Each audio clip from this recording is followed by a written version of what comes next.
Welcome everyone. The topic for the day is applying structured technique to organizational issues. So basically the organizational issues and how to approach them is what the discussion in this particular video will be talking around it. So first and foremost, we need to understand what is an organization. Need to tell it to you about the definition which is best very close to my heart, be it technical definition and the behavioral definition. Remember, this is what we are looking into it. Stable formal social structure is what the technical definition is all about it, that basically consume resources from environment and processes to produce output. What did I say? It is a stable formal social structures that takes resources from environment and processes to produce output is my technical definition. It is also a formal legal entity with internal rules, internal regulations, procedures, as well as a social structure. But then what exactly is behavioral definition? So basically, this is about social structure that comes around it. And believe me, social structures cannot happen until and unless there are human beings are being present out there as an actors out here. The humans out here are known as the employees, and that is where I will bring in my behavioral definition. The collection of rights, the employee rights I'm talking about, the collection of privileges, the obligation, the responsibility that is delicately balanced over a period of time through conflict and conflict resolution. So I believe most of my audiences are understanding why did I go with the technical definition and the behavioral definition, because both have different issues altogether. So the technical microeconomic definitions of an organization is where we give an input. This is where the input comes around it, and there is this organization that there is a manufacturing, processing, whatever it is goes around it. A lot many activities that comes around it, as you can see with my cursor that I'm doing it out, and comes out the output. Now this output becomes again a source of feedback, as in your input materials are concerned. So this is the technical definition that comes around it. We come forward to the behavioral viewpoints. If I have given you a pictographical representation of technical organization, let me give you a pictographical representation of a behavioral organization comes from a say.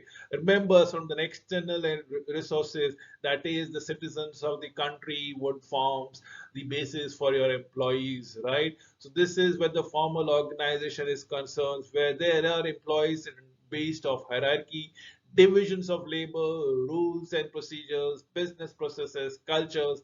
Then comes the process, the right obligation, the privilege, responsibilities, the values, the norms, the people, which comes across the environmental outputs. This is what we are looking at it, as in the environmental outputs are concerned. This in exact representations of the behavioral view of an organization. I hope everybody is able to understand what the difference between the technical behavioral things and the technical organization and the behavioral organization per se. So features of an organization, most of the modern organization have the same unique feature that comes around it is the use of hierarchy structures, the accountability authority in systems of impartial decision making, adherence to the principles of efficiencies. Other features include routines and business processes, organizational politics, cultures, environment, and structure that comes across it. Routine and business processes is all about the SOPs, the standard operating procedures. What are the routine things that comes around it? Precise rules, precise procedures, precise practices developed to cope with virtually all expected issues or situations thereby. Remember, this is what with the routine business process is all about it.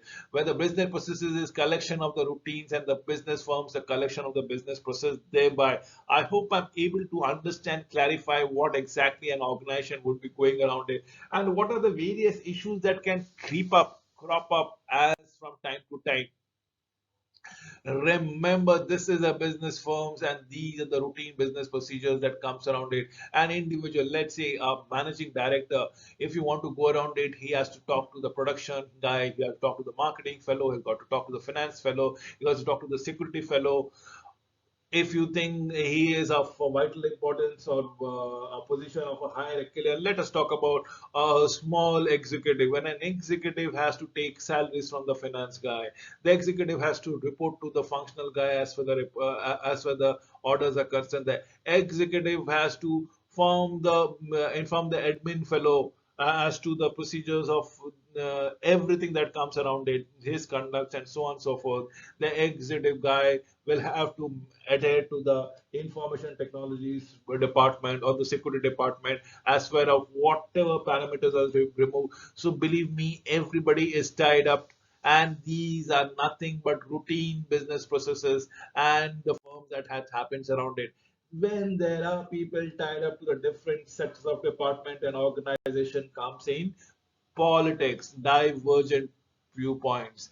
What I call politics is all about it, where everybody or every individual have their own vested interests, and that leads to a conflict or difference in opinion, and that is what politics is. What I mean to state. Divergent viewpoint leads to a political struggle, a sense of competition and conflict. Political resistance greatly hampers the organizational change. This is very important. Remember, political resistance greatly hampers organizational change altogether. Organizational cultures will talk about the sets of assumptions that defines the goals or the product or the working environment is what the organizational cultures would all be talking about it. What products the organization should produce, how and where it should be produced, from whom the product should be produced. This is what the organization structures is all about it. What, how, and whom will be doing it. Maybe powerful unifying forces as well as restraints to the changes that comes across it. This is what we are looking into it. Organizational environment. Organization and environment have a reciprocal relationship. Organizations are open to and dependent on the social and the physical environment. Organization can influence their environment. Environment generally change faster than the organization. Remember when what I say about the environment changing faster, if the environment can be macro dependent and things can go wrong at one end can actually determine the organization. Let us say the onset of the coronavirus or the onset of the Ukraine war, which has escalated the prices, which has escalated the change lifestyle that one has to adhere to. So environment changes are very faster than the organizational changes. The organization needs to adapt to the change environment every now and then. So information system can be an instrument for environmental scanning and act as a lens every now and then. This is what we are talking about it as far as an organization environment are concerned. The issues that we talk about it, so they are reciprocal in relationship. They are interdependent to each other's, be it the social or the physical environment comes across it. So environment and organization, what are the reciprocal natures? Let's say the government has a scenario, the competitors has a scenario, the customers has a scenario, the financial institution has a scenario, the cultures has a scenario, and of course the knowledge and the domain names changes over a period of time. So what I've tried to draw out here is the eye with the pupil which comes around it. See, with everything, the organization will have to filter the lens and go for their understanding altogether. This is what we need to understand as far as the competitors are concerned, as far as the customers are concerned. The taste of the customer changes over a period of time, and they are very fickle by natures altogether. This is what we need to understand time and again. Organization structures are the five basic kind of structures, be it entrepreneurial, small startup businesses, machine bureaucracy, mid-sized manufacturing firm, divisionalized bureaucracy, Fortune 500 firms, professional bureaucracy, law firms and social system, hospitals, autocracy or the consultant firm. This is the firm structure, that five basic kind of structure that comes around it. I repeat, the entrepreneurs of the small startup business, the machine bureaucracy business, mid-sized manufacturing firm, divisionalized bureaucracy, Fortune 500 firms, professional bureaucracy, law firms, school system and hospitals. Autocracy is the consulting firm that comes around it, that works time and again. So what are the others organization systems or the features that comes around it? It in terms of goals, let's say, in terms of constituencies, the constituencies can be a different form of an organization that comes around it. It can be a non-profitable organizations, it can be a profitable organization, it can be a charitable organization. Then we have the leadership style. It again differs from the top person who is helping the organization. The leadership style will determine everything. Look what happened with Twitter. Twitter was purchased by Elon Musk, a maverick entrepreneurs who has vested interest in different arenas altogether. So leadership styles would bring a change in the Twitter styles altogether. Then comes the task which goes around it and surrounding environment. This is what is very important. Remember, surrounding environment is external to the organization. And did I say in the very beginning that the organization would often have to adapt itself to the change environment? The environment changes, you have to change. With coronavirus onset, with COVID-19 onset, every organization went on from work from home basis where people were actually working from their home and getting their things done all together. So that is what the organizational features would all about a bit, be it goals, be it constituency, leadership style, tasks, surrounding elements that comes across. So economic impact is information technology changes relative cost of capital, definitely yes, and the cost of information. Information system technology is a factor to the production, like capital, like labor. Earlier, we did never used to consider IT as a production factors altogether. We used to always think about human beings as an employees, the capital that has been employed, and the technology at the best thing as a employees as a factor of production. Now with the change thing, IT plays a pivotal role. IT affects the cost and the quality of information and changes economics of information. Information technology helps firms contract in size because it can reduce transaction cost, the cost of participating in the market. Outsourcing expands altogether. Transaction cost theory, firm cost to seek economizations on cost and participating in the market. Now, this is what the transaction cost is all about it.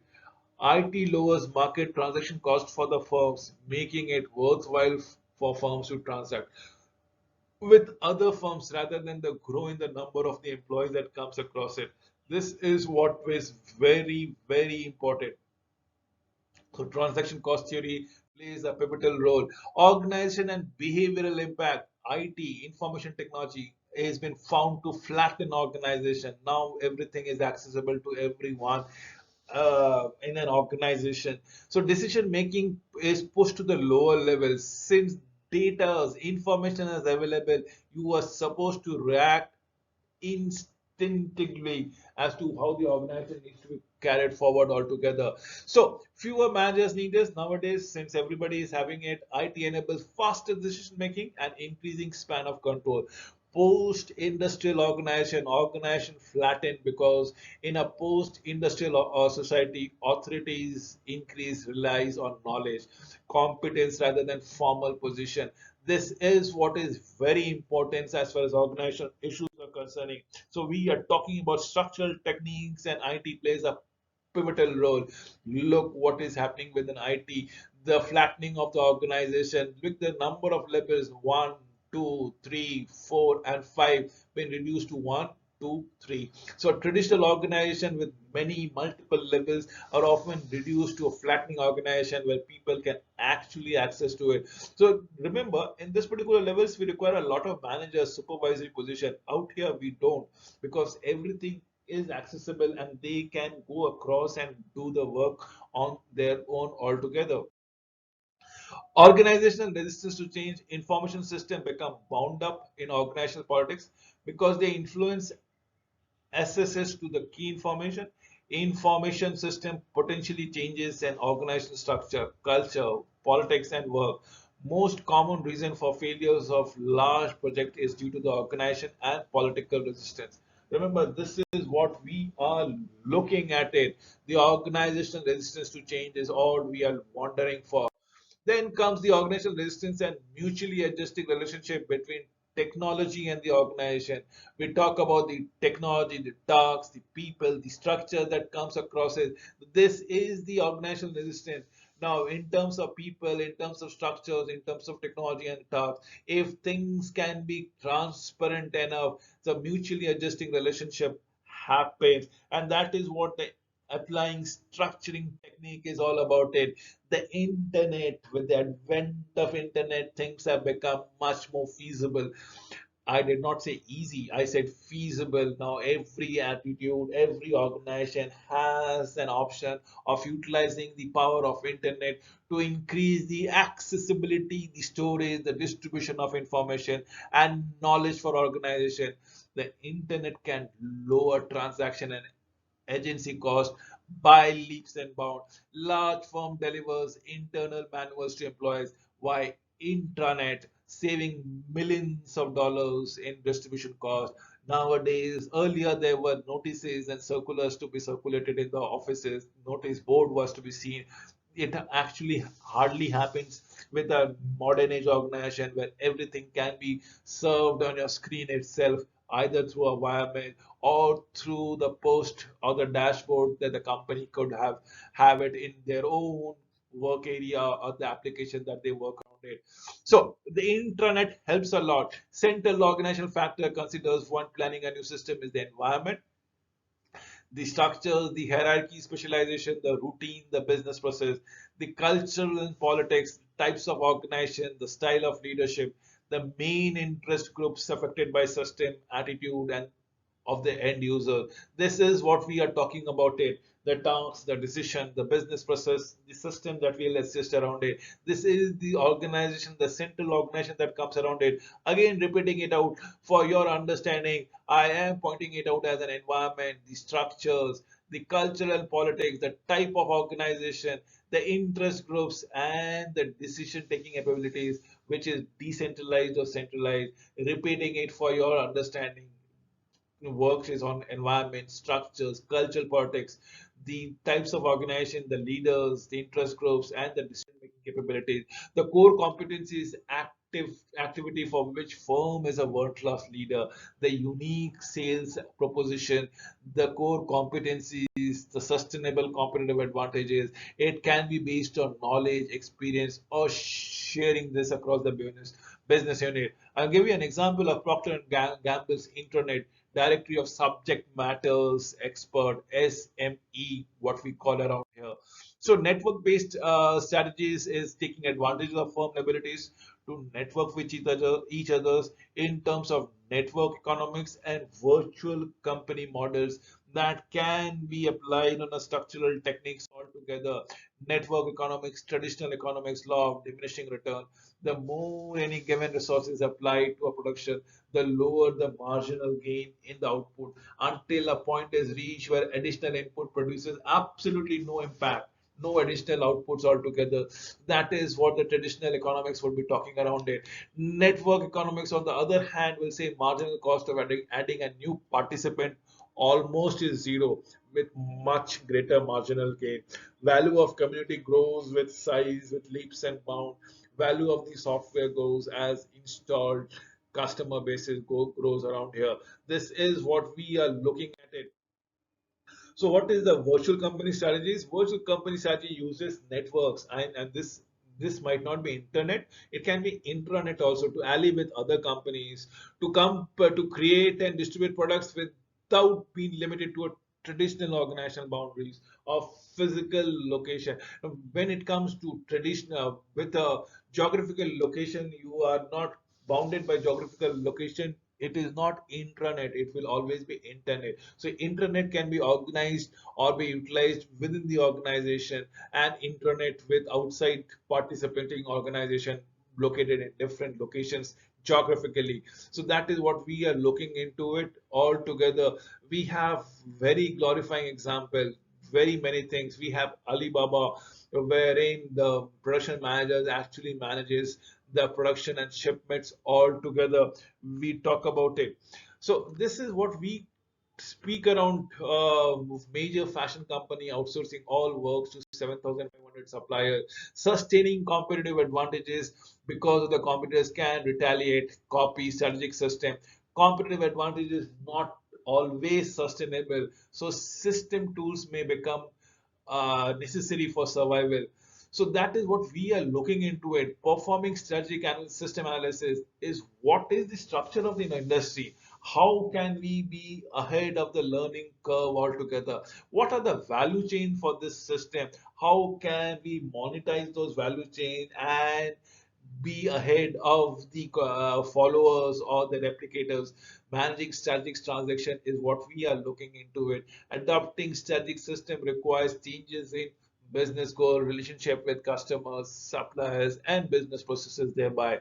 With this, I come to an end of this presentation. Hope all of you have liked this particular videos as far as applying structural techniques to organizational issues are concerned. Thank you once again.